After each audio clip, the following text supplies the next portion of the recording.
नमस्कार दोस्तों, जिया डिफेंस में आपका स्वागत है। दोस्तों, आज हम ऐसे फाइटर जेट के बारे में बात करने वाले हैं जो कई वर्षों से भारतीय वायुसेना में अपनी सेवा दे रहा है। दोस्तों, जगुआर लड़ाकू विमान भारतीय वायुसेना में 4 दशकों का गौरव है।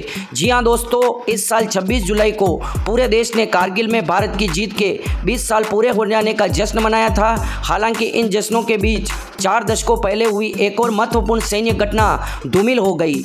यह 26 जुलाई 1979 को था कि भारतीय वायुसेना ने अंबाला में 14 स्क्वाड्रन द फाइटिंग बुल्स में अपना पहला जगुआर जुड़वा इंजन जमीन पर हमला करने वाला विशाल शामिल किया था। इस विमान ने अपने पश्चिमी पड़ोसी पर भारत की प्रतिरोध क्षमता को काफ़ी हद तक बढ़ा दिया।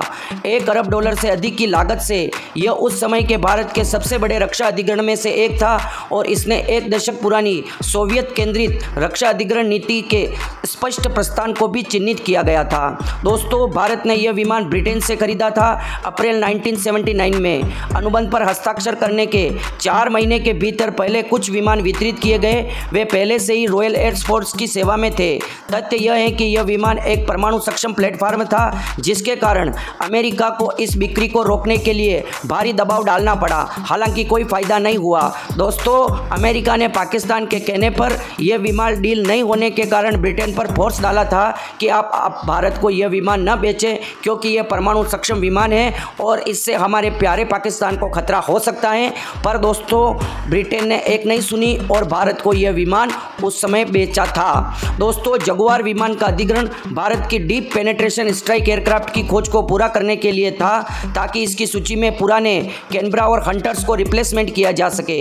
यह पहले भारतीय हथियार खरीद कार्यक्रम में से एक था, जिसके लिए पूर्वी और साथ ही पश्चिमी ब्लॉक देशों ने अपने मंच तैयार किए, जिसमें सोवियत MiG-23 भी शामिल था। Sweden Wigan French Miraj F1 और एंग्लो फ्रेंच जगुआर जो लंबे परीक्षण के बाद पसंदीदा विकल्प के रूप में उभरे।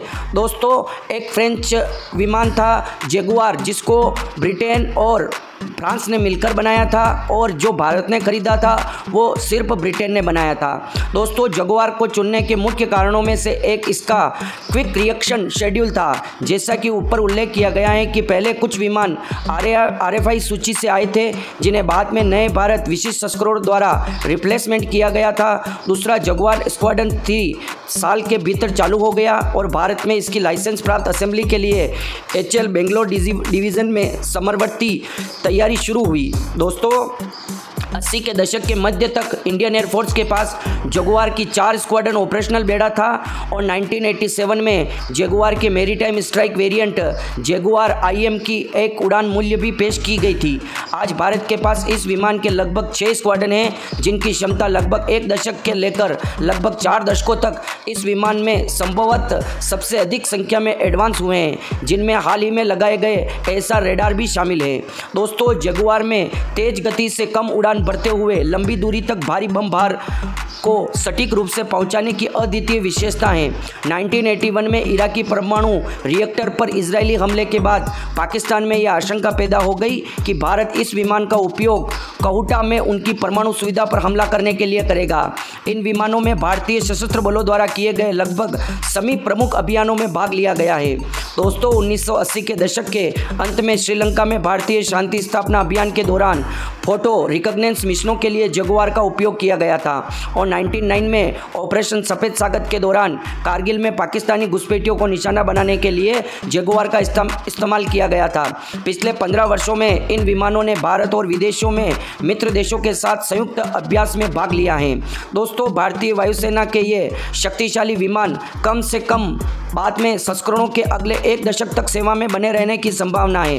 राष्ट्र के प्रति इनकी 4 दशकों की सेवा और 1 दशक से भी आगे की सेवा के लिए यह शक्तिशाली हवाई मंच निश्चित रूप से मान्यता और हमारे सलाम के पात्र हैं।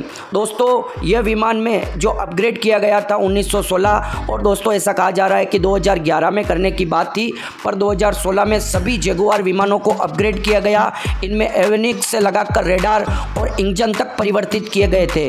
दोस्तों, भारत के पास जो अभी जगुआर विमान है वो पूरी तरह से अपग्रेडेड हैं और दोस्तों अभी नए ज़माने के हिसाब से उन ऑपरेशनल हैं। यह भी कहा जाता है कि जगुआर विमान की फायर पावर को बढ़ाने के लिए इसके सभी इंजन को भी चेंज किया गया था। दोस्तों पहले बात की जा रही थी ब्रिटेन के रोल्स रॉयस कंपनी के द्वारा दिए गए इंजनों को लेना चाह रही थी भारतीय वायुसेना, पर बाद में दोस्तों अधिक कीमत होने के कारण अमेरिकन कंपनी के साथ ये अनुबंध हस्ताक्षरित किए गए और फिर बाद में दोस्तों उस कंपनी के द्वारा जगुआर के इंजन को चेंज किया गया।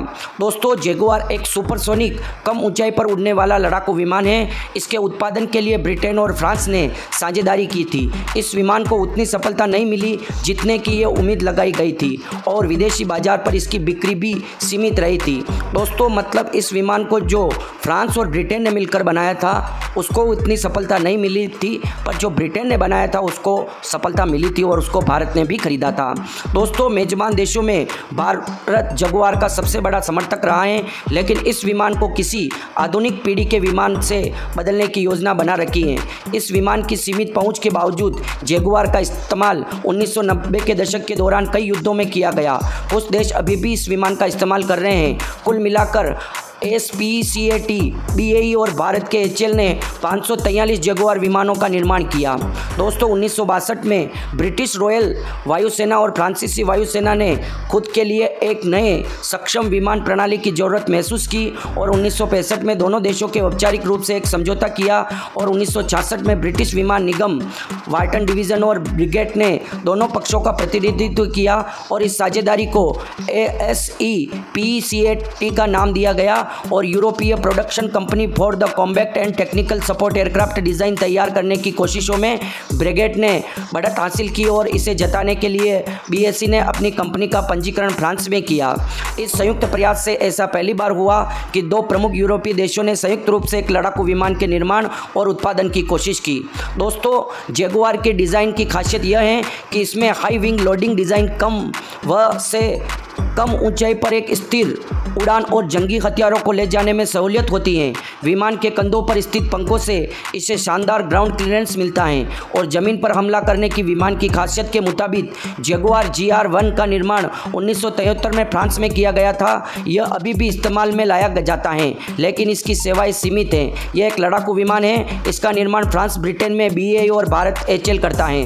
दोस्तों यह जगुआर एक सीट वाला विमान है और विमान 55.5 फीट लंबा है और 28.51 फीट चौड़ा है और 16 फीट ऊंचा है। वजन एक खाली जगुआर विमान का वजन 7,700 किलोग्राम है और विमान 1700 किलोग्राम प्रति घंटे की रफ्तार से उड़ सकता है, लगभग 2 मैक की रफ्तार से। दोस्तों ये 30 mm के 2 ADN या DF गोले, इसके अतिरिक्त 4500 किलो वजन तक के हवा से हवा में हमला करने वाले और हवा से ज़मीन पर हमला करने वाले रॉकेट समेत कई तरह के हथियारों इसमें लोड हो सकते हैं। दोस्तों संचालन करने वाले देश है इसमें Ecuador, France, Bharat, Nigeria, Oman और ब्रिटेन। दोस्तों जगुआर के कई अलग अलग मॉडल हैं। ब्रिगेड BTR 121 फ्रेंच मॉडल की डिज़ाइन, जिसमें से जगुआर एक सीट वाला फ्रांसीसी उपयोग के लिए और जगुआर B 2 सीट वाला ट्रेनर विमान, जगुआर E 2 सीट वाला ट्रेनर विमान, जगुआर S सिंगल सीट और हर मौसम में ज़मीन पर लड़ाकू विमान है। इसमें से दोस्तों Jaguar GR Mk1A upgraded model हैं और कई तरह के और विमान का निर्माण किया गया जो दोस्तों अलग अलग प्रकार के हैं। और दोस्तों यह भी कहा जाता है कि बहुत सारे युद्धों में भी जगुआर विमान ने भाग लिया है और भारत द्वारा कई स्ट्राइक में भी इस विमान ने भाग लेकर भारतीय वायुसेना का गौरव बढ़ाया है। अब दोस्तों आपको थोड़ी जानकारी यह भी देते हैं कि किस प्रकार से वायुसेना में जगुआर विमान को अपग्रेड किए गए और अपग्रेड किए बाद किस तरह से इनका उपयोग किया जाता है। दोस्तों वायुसेना को अपने जगुआर लड़ाकू विमान को अपग्रेड करने की दिशा में एक बड़ी सफलता मिली थी। इसके 2 सीटों वाले डरिन 3 विमानों को IOC मतलब इनिशियल ऑपरेंस क्लियरेंस मिली गई और नए लड़ाकू विमान की खरीदारी में लंबा वक्त लगाने के मद्देनज़र इस उपलब्धि को अहम माना जा रहा था। वायुसेना के deputy chief air marshal RK Bhadauria ने अपग्रेड विमान को उड़ाने के बाद IC प्रक्रिया के संतोषजनक ढंग से पूरा होने का ऐलान किया था। दोस्तों, जब वायुसेना चीफ आरकेएस भदौरिया थे उस समय इन विमानों को अपग्रेड किया गया था। ये विमान अब विशेष एवियोनिक्स सिस्टम से लैस हैं, यानी इनमें कम्युनिकेशन, नेविगेशन और अन्य सिस्टम इलेक्ट्रॉनिक्स मोड में हैं। इसे डेटा हैंडलिंग में सबसे अच्छे तरीके से अपग्रेड करने का दावा किया गया है। सूत्रों का कहना है कि अपग्रेड के कुछ और फीचर जोड़ने के बाद इसे फाइनल ऑपरेशन क्लियरेंस मिल गया था। दोस्तों, भारतीय वायुसेना ने लड़ाकू विमान को नए इंजन और हथियारों से अपग्रेड इन्हें भारत और 15 से 20 साल की ज़िंदगी देने का फैसला किया गया था, क्योंकि दुनिया में सिर्फ भारत ही जगुआर विमान ऑपरेट कर रहा है और 120 विमानों की फ्लीट में करीब 100 नए इंजन, रेडार और एवियोनिक्स से लैस करने का प्लान किया गया था।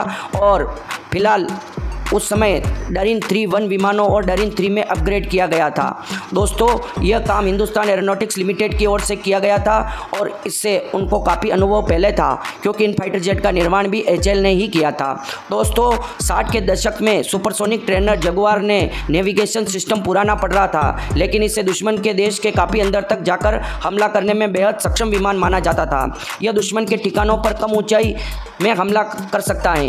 इस क्षमता के लिए पावरफुल इंजन की ज़रूरत होती है, क्योंकि दुश्मन का रेडार इस विमान के इलाके में होने की जानकारी दे सकता है और जवाबी कार्रवाई कर सकता है। भारत में लड़ाकू विमान के 34 स्क्वाड्रन है, जबकि चीन और पाकिस्तान दोनों तरफ से जंग की तैयारी करने के मद्देनज़र, मतलब टू फ्रंट वार की लड़ाई लड़ने के लिए हमारे को 42 स्क्वाड्रन की ज़रूरत महसूस की जा रही है।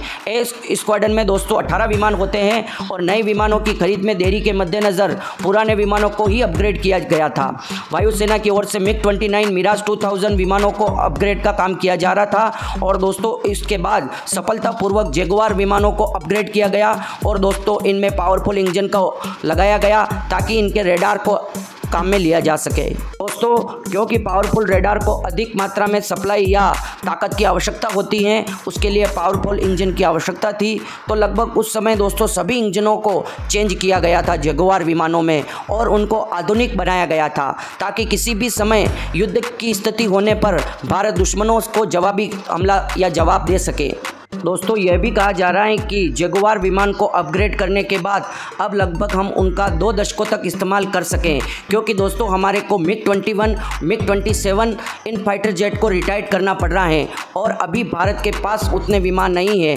MRFA डील भी कंप्लीट नहीं हुई है। भारत को लगभग 114 विमान की और आवश्यकता है और भारत ने वैसे भी 100 एस्ट्रा तेजस MK-1A विमान का ऑर्डर दे दिया है। भारत को लगभग 42 स्क्वाड्रन पूरी करनी है। इसके लिए भारत ने पूरी तरह से जगुआर विमान को अपग्रेड कर दिया है। दोस्तों, भारतीय वायुसेना ने लड़ाकू विमान के अपने घटते बेड़े को बढ़ावा देने की दिशा में महत्वपूर्ण कदम उठाया था। दोस्तों, ये परमाणु सक्षम जगुआर स्ट्राइक फाइटर के लिए एक नया एवियोनिक्स अपग्रेड इसे अगले 2 दशकों तक उड़ान भरने देगा। दोस्तों, ये हिंदुस्तान एरोनॉटिक्स लिमिटेड HAL का नया ड्रेन 3 नेविगेशन अटैक सिस्टम है, जो जगुआर को पिन पॉइंट बमबारी करने की अनुमति देता है।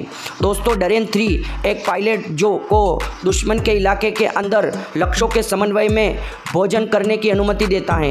एक बार हवाई उड़ान भरने के बाद कंप्यूटर की जड़त्वीय नेविगेशन प्रणाली पायलट को लक्ष्य तक निर्देशित करती हैं और उसे बताती हैं कि उसे अपने हथियार कब छोड़ने हैं। दोस्तों, भारतीय वायुसेना के उप प्रमुख एयर मार्शल आरकेएस भदौरिया ने HAL बेंगलुरु में ड्रेन 3 से लैस जगुआर उड़ाया, जिसके बाद उन्होंने एडवांस सिस्टम की प्रारंभिक ऑपरेशनल मंजूरी प्रदान की। दोस्तों, भारतीय वायुसेना के 6 जगुआर स्क्वाड्रन अंबाला, जामनगर और गोरखपुर में तैनात हैं। डीप पेनेट्रेशन स्ट्राइक एयरक्राफ्ट कहा जाता है। जगुआर नई पीढ़ी के लेज़र गाइडेड बम NGL-GB सहित अपने ऑन बोर्ड हथियारों से आतंकवादी शिविरों, हवाई अड्डों और युद्धपोत जैसे सतही लक्ष्यों को नष्ट कर देता है और घातक टेक्स्ट्रॉन CBU-105 सेंसर फ्यूज्ड हथियार 2010 में अमेरिका से खरीदा गया। यह प्रभावी टैंक बस्टर कई स्मार्ट बम्बों पर टूट जाता है जो खुद को टैंकों तक ले जाते हैं और ऊपर से उनके बुर्ज में घुस जाता है। दोस्तों, 120 ट्विन इंजन जगुआर को अनुमानित $3 बिलियन में अमेरिकी प्रमुख हनीवेल द्वारा आपूर्ति किए गए इंजन भी मिले थे। प्रत्येक Honeywell F125N engine 43.8 kilonewton thrust प्रदान करता है, जो जगुआर के वर्तमान रोल्स रॉयस इंजन के 32.5 किलोन्यूटन से काफ़ी अधिक है। दोस्तों, दुश्मन के इलाके में तेजी से घुसने और हमले के तुरंत बाद भागने के लिए शक्तिशाली इंजन आवश्यक हैं और जगुआर पकड़ने वाले शत्रु रडार उन्हें रोकने के लिए लड़ाकू विमानों से भिड़ेंगे। दोस्तों, इससे निपटने के लिए जगुआर में इजरायली कंपनी एल्टा द्वारा आपूर्ति किए गए ईगल 2052 रेडार लगाया गया है। यह सक्रिय इलेक्ट्रॉनिक रूप से स्कैन किए गए एरे ऐसे रेडार पायलटों को एक साथ दुश्मन के लड़ाकू विमानों को ट्रैक करने, मिसाइलों को उनकी ओर निर्देशित करने की अनुमति देता है। साथ ही दुश्मन के संचार और राडार को भी जाम कर देता है। जबकि जगुआर मुख्य रूप से एक स्ट्राइक फाइटर है। इसका नया ऐसे रेडार इसकी एक अच्छी हवा से हवा में मार करने वाली मिसाइल के साथ इसे दुश्मन के लड़ाकू विमानों पर हमला करने के खिलाफ एक दुर्जय क्षमता प्रदान करता है।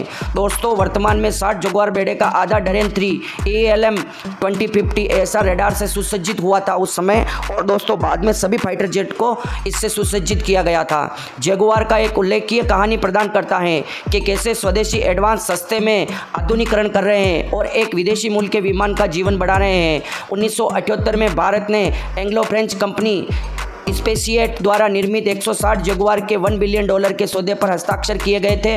पहले 40 विमान जो उड़ान भरने की स्थिति में आपूर्ति किए गए थे, एक पुराने नेविगेशन और हथियार लक्षित उप प्रणाली के साथ आए थे। दोस्तों, जैसे ही HAL ने जगुआर का निर्माण शुरू किया, एक Indo French joint venture team ने एवियोनिक्स को डरेन 3 में अपग्रेड करना शुरू कर दिया और 1982 में HAL में निर्मित सभी जगुआर डरेन सिस्टम से लैस हो गए थे।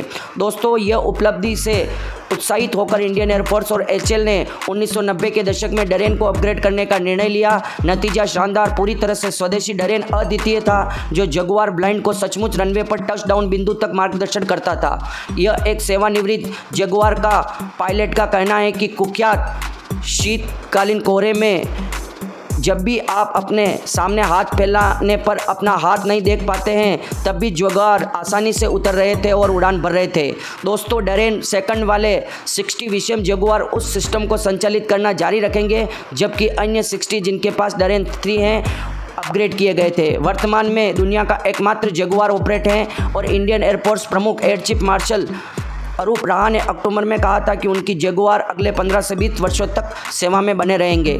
दोस्तों, ये उस समय की कहानी बताई थी कि किस तरह से जगुआर विमान को अपग्रेड किया गया था और इनका उपयोग में लिया गया था। और दोस्तों, अब इन्हें जब सेकंड बार अपग्रेड किया गया है तो इनको पूरी तरह से 4.5 जनरेशन के विमान में परिवर्तित कर दिया है। जबकि दोस्तों, ये डीप पेनिट्रेशन स्ट्राइक विमान है। केवल दोस्तों ये ज़मीन पर स्ट्राइक कर सकता है, सर्जिकल स्ट्राइक कर सकता है, पर दोस्तों यह हवा में air to air missile fire नहीं कर सकता। यह हवा में किसी भी फाइटर जेट को मार नहीं गिरा सकता था। यह केवल दोस्तों कम ऊंचाई पर उड़ने के कारण राडार में नज़र बिल्कुल नहीं आता था। यह उस समय का एक तरह का स्टेल्थ विमान है जो बहुत अंदर जाकर स्ट्राइक करके वापस भागने में समर्थ था।